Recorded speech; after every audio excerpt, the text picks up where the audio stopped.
Hello from Gardening at Douentza here in Ireland, and the book we're looking at is one of the very first gardening books I got by Piet Oudolf. So this video is about my nod to Piet Oudolf and the new wave German perennial planting.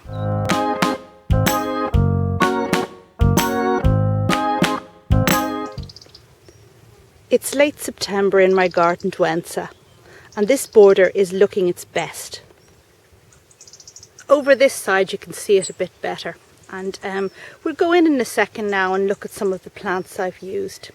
But this border, let's just say, it took the essence of new wave perennial planting and implemented it in my garden, and I just want to go through a couple of the advantages and disadvantages I found with it. If you look up here, that with this border there's a see over effect. And I mean by that you can see the rest of the garden. It's not something that divides, but it's something that encompasses and incorporates the rest of the garden. And you know, a lot of these new wave designs were used in parks and places like that, where people didn't want to be segregated, but they wanted to have a vast, beautiful expanse to look at. This plant here is Artemisia, and Echinacea behind it, the American daisy, let's just say. And a lot of the plants used in this style of planting come from the Americas, hence the name Prairie Planting, which is also used for it. I also have Persicaria, firetail, this red one here. And you know, these plants look their best now at this end of the year. A hallmark of this type of planting is grasses. And here I've used Stipa tenuissima, which is a really super grass, highly recommended. See how it flutters there in the breeze? Adds a real sense of movement to the border, because borders are very often stagnant. And behind it we have a Miscanthus Fernae Austin, which is also very nice. If you look in here, the textures are really good on these grass heads. And to add to the late interest, we have lots of Schizostylus, this South African plant, which spreads rampantly. It really does spread, but it's beautiful at this time of year. Now, I don't have a particular cultivar name for this one. I think I picked it up at an end of year sale for like 50 cents or something, but it really is a good one because it's you know, it's a good strong colour. So this border gives a lot of interest late in the season when most other borders have gone past their best by. And it's very good like that. I mean, it comes easily. You don't have to do a lot of maintenance work. But then we get on to the downside. And I suppose that's essentially it. You know, this is a border for late season. It's not something that looks good before, well, before August, let's say. Now I've tried to add other things in just to give it a little bit of earlier interest, and there's an Allium in here somewhere which we can't see now, of course.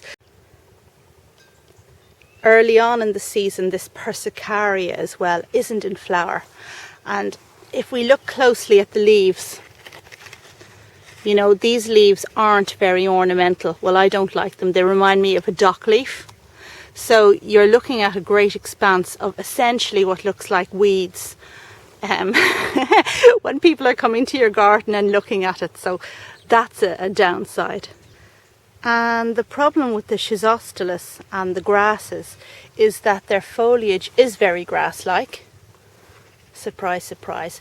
But what that means is they easily hide weeds. Look, there's some scotch grass coming through there. And, you know, it's hard to actually get completely on top of the weeding. On that same note, originally I had a lot of Achillea in this border because it was recommended by the planting plan, but I just found it too difficult. It camouflaged too many weeds that looked exactly like its foliage, so that's gone. And I've put some sedum in here instead because the dark texture and foliage, well, it makes it a bit more interesting.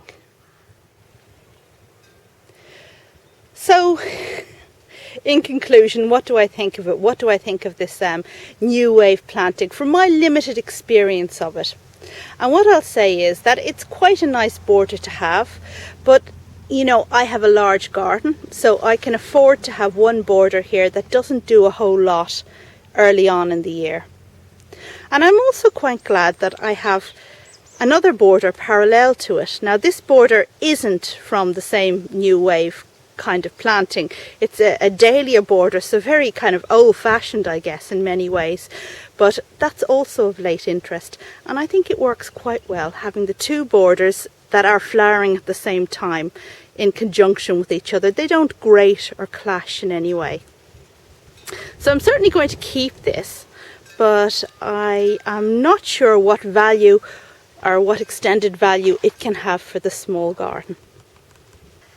So that's my video on prairie planting, or new wave perennial planting, or the German movement, or whichever way you tend to name it.